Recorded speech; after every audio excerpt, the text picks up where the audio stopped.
My name is Bob Olive and I work for Wismon, and I'm going to show you how to add a sales contact today for Wismon Pro. The sales contact button is located over here in the accordion files on the right hand side under Add Network Components, and it's right here. It simply says Add Sales Contact. When you click on that, what you do is you simply go in and you add the first name, last name, address, city, state, zip, phone number, email address. Email address is important because the program does a lot of automated communications with your customers in the long run, and that includes things like sending invoices and statements, mailing alerts, mailing notifications when payments haven't been made, and so forth. So gathering the email information is a very important step in gathering the sales contact information. In addition, as you go down towards the bottom, there's some other things that you can put in. You can identify the notes, if you keep some notes associated with the sales contact. And then all the way to the bottom, there are things like contact reminders. The contact reminder, so for example, let's say that the customer says that you need to call me back in a couple of days.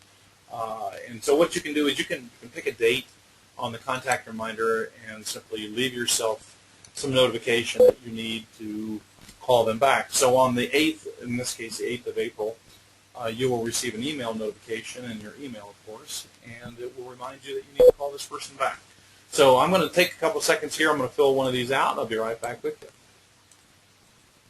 So welcome back. In the time that you were gone, I went ahead and filled out a sales contact form, so let's just look and see what data I put in there. In this particular case, I put in the guy's first name, which is Henry, and his last name, which is Morgan. I grabbed his address, his city, state, and zip. Don't worry about the longitude and latitude. When I save this form, it will actually go out and do a GIS lookup and identify on the map where the guy actually lives. We'll fine-tune that after it actually places it to make sure that we're putting the service on the location where we want service to be provided.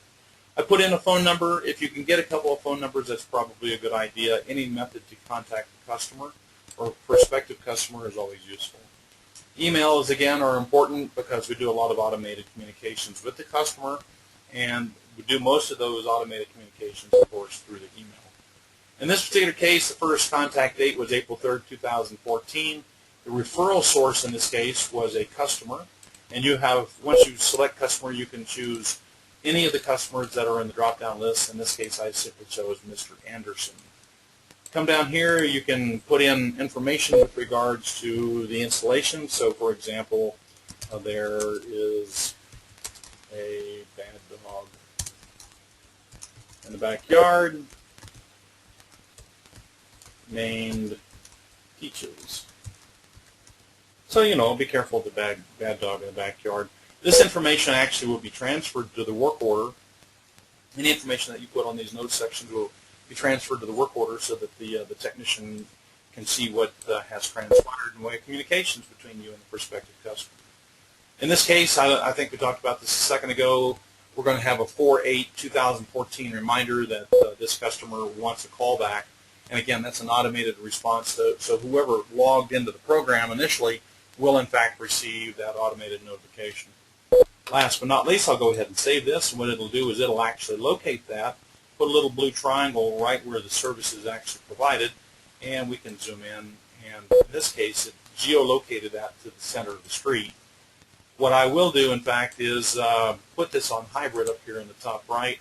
I'll find the house that it actually is going to be on. He tells me it's the one on the southeast corner of Baker and Carroll's Court. So I'll just figure out that I'm going to just put it right on that, probably end up putting it right on the corner of that house right there. So I'll double click that. That'll put the map right in the center, right where I double clicked, and I'll simply tell it to use the map center. When I do that, it's going to change the longitude and latitude that it has for the center of the road, and it'll change that long lat to the center or the top of that route. So I do that, I change that, I can swing down here to the bottom and I can say OK, and it will once again recenter that map for me, showing me exactly where the service is going to be provided. As I zoom in, you can see that it's right there on that corner. Now comes the magic here. What we're going to do is we're going to qualify this location, and that roof looks like it's probably 30 feet up. That's a good sized house. With a little tripod or something, I can probably get 30 feet out of this installation. And so I change the qualification height to 30 feet, and I hit the qualification button. When I do, it generates a line of sight graph to the 3 closest qualifying towers. And in this case, the tower is on the left-hand side. The house is on the right-hand side. The brown line is ground terrain, so that's hills and valleys and those sorts of things. The green stuff is actually ground clutter, like trees and houses. That ground clutter comes from the Landsat data images, and then you put in your own average clutter heights, and I can show you on a different tutorial how to do that. The red line is line of sight between the access point and the location on the guy's house, and the blue line is the first Fresnel zone. So in this case, you can see that there is no obstruction in the line of sight graph between the tower and the guy's house. So if you're using 2.4 or 5.8 frequencies, then you know you can provide service to this location. So without further ado, I can tell the customer that we can provide service. And there's, by the way, there's other additional information on this graph.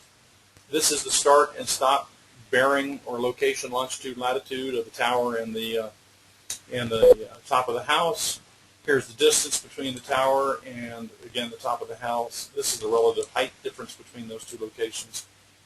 And that's probably sufficient. So with that information, I know that I can provide service, and on the next tutorial, I will show you how to create a work order. Till then, thank you very much.